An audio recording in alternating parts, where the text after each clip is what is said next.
For 2 years he was my safe harbor. My divorce was brutal, my ex-husband a master of gaslighting and financial control. Liam, my new partner, was everything he wasn't. Patient, gentle, a listener. I told him everything. The hidden bank accounts I'd finally accessed, the private investigator's report proving infidelity. My deepest fear that I was unlovable after it all. I thought we were building a fortress together. I was wrong. I was handing him the blueprint. When he emptied my accounts and vanished, he left a note. You should have known better than to trust anyone. The destruction was absolute. The rebuild, however, was mine. Hello. Welcome to Hurt Stories. There is a particular kind of loneliness that exists after you escape a war. It's not the loneliness of being physically alone. It's the loneliness of living in a world that looks normal, sounds normal, but feels like you're moving through it wrapped in a thin, invisible film. Everyone else speaks a language of casual trust you've forgotten. They complain about their partners leaving dishes in the sink, and you have to bite your tongue to keep from screaming. At least he didn't monitor your text messages. You are a refugee from a country called Bad Love, and the citizenship papers for the new land of peace are written in a script you can't yet read. That was me, Isabel. 41 years old, 18 months out of a 12-year marriage to a man named Jonathan, who was less a husband and more an emotional tax auditor. His love was conditional, his criticism constant, his control absolute. Leaving him was the most terrifying and courageous thing I had ever done. It involved secret consultations with a lawyer paid for in cash, a hidden folder of documents, and the heart-pounding finality of changing the locks while he was on a business trip.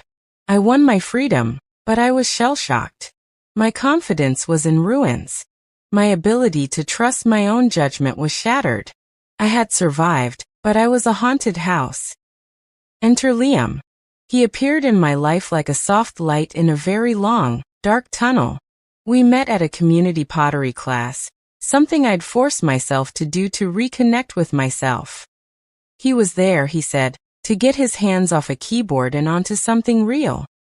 He was a freelance graphic designer, quiet, with kind eyes and a calmness that felt like an antidote to the chaos I'd lived in. He didn't flatter or pursue. He was simply steadily present. He remembered the clay I preferred. He brought me a cup of tea exactly how I liked it without being asked. After years of walking on eggshells, his company felt like walking on solid, mossy earth.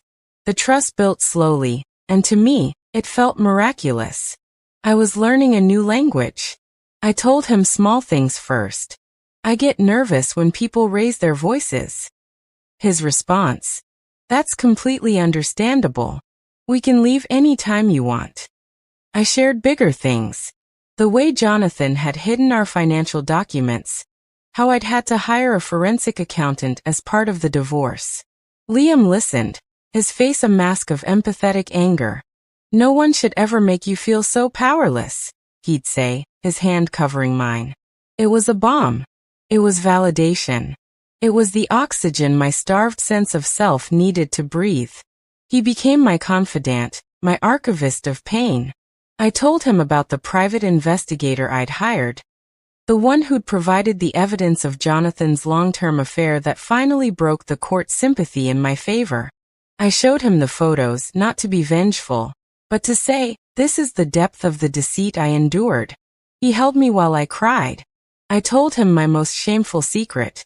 That part of me believed Jonathan was right, that I was too difficult, too emotional, too much to be loved properly. Liam looked into my eyes and said, he was wrong. You are a wonder. And anyone who can't see that is a fool. I believed him. I had to believe him. To doubt him was to drown. And then I told him about the money. The final settlement from Jonathan was substantial. It wasn't fuck you money, but it was breathe easy and rebuild money. It was my safety net, my proof that I had secured a future. I was cautious. I'd set it up in a new account, at a new bank. Only my lawyer and I knew the details. One night, after a beautiful, simple dinner at his apartment, I felt a surge of triumphant trust. I wanted to share my victory. I got the final transfer today, I said, a smile breaking across my face. It's done. I'm really truly free. Liam smiled back, a beautiful, wide smile. That's incredible, You did it. You're safe. He poured us more wine. We should celebrate. Properly. A trip, maybe? You've never seen the Pacific Northwest, have you? I could plan the whole thing. A surprise. The offer felt like a gift. After years of managing everything, of hypervigilance, the thought of someone taking care of a detail, of planning a joy for me. It was intoxicating. I'd love that, I said. And in that moment, I handed him the last key. Not to the account, but to my complete, unquestioning faith. He asked a few practical questions over the next week, framed as trip planning. When's a good time? Late spring. Do you want fancy hotels or cozy cabins? And then so casually it barely registered. And your bank is national, right? So accessing funds on the road won't be an issue. I, wanting to be helpful, wanting to show I trusted him, said, "Oh, it's with Global Trust. They're everywhere." That was the final piece of the puzzle he needed. The betrayal did not come with a bang. It came with a silence. He was supposed to come over on a Friday night. He texted that morning. "Struggling with a migraine, darling. Need to crash. Rain check. So sorry." I sent back a concerned message, asking if he needed anything. No reply. By Saturday afternoon, a needle of worry had begun to press. It wasn't like him. I called. It went straight to voicemail. A different kind of instinct, an old, cold one I thought I'd buried, stirred. I pushed it down. Don't be like Jonathan. Don't be paranoid. He's sick. By Sunday, the silence was a scream. I drove to his apartment. His keys, which I had, still worked. The apartment was clean. Not tidy. Empty.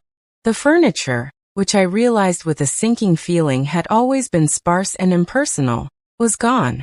The bookshelf bare. The closet hollow. It was as if he had never existed. Save for a single piece of paper, folded neatly, placed in the center of the barren living room floor. My hands shook as I picked it up. It was my own stationery, from the box I kept at his place. In his familiar, neat handwriting it read, "Isabel, you are a lesson, not a love story. You should have known better than to trust anyone. Consider this the final tuition for your education. The money is gone. Don't bother looking. I'm better at this than you." Elle. The world did not go dark. It went blindingly, terrifyingly white. A white noise of pure, cognitive dissonance. This was not possible. This was a joke, a cruel test. I fumbled for my phone, logging into my bank's app with trembling fingers.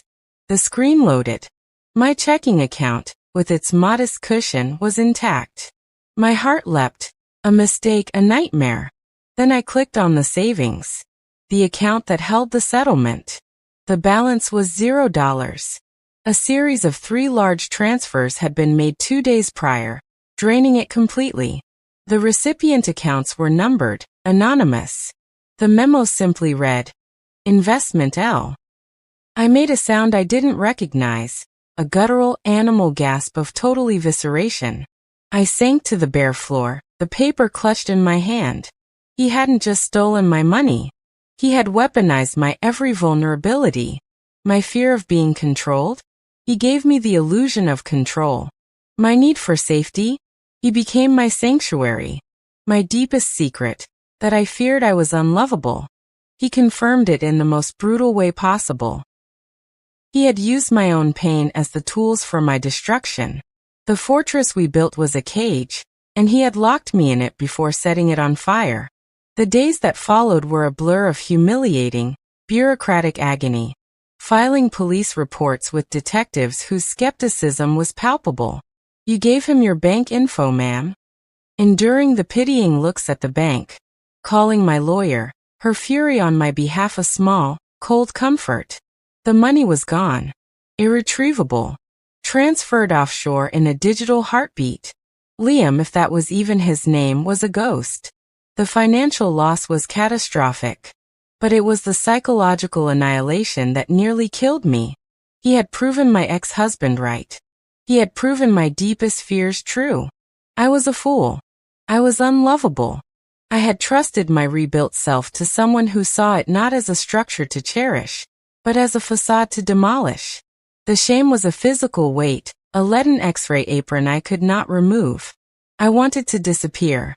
The urge to call Jonathan, to beg for the familiar, lesser hell, was almost overwhelming. At least that hell had a known map. But I didn't. In the deepest pit of that despair, a tiny, furious ember sparked. It was fed by the very cruelty of his note. You should have known better. That wasn't just theft. It was a philosophical statement. It was him saying the world was a predatory place, and my trust was a weakness to be exploited. To agree with him was to die. To let him win was to validate a worldview that was ugly, empty, and small.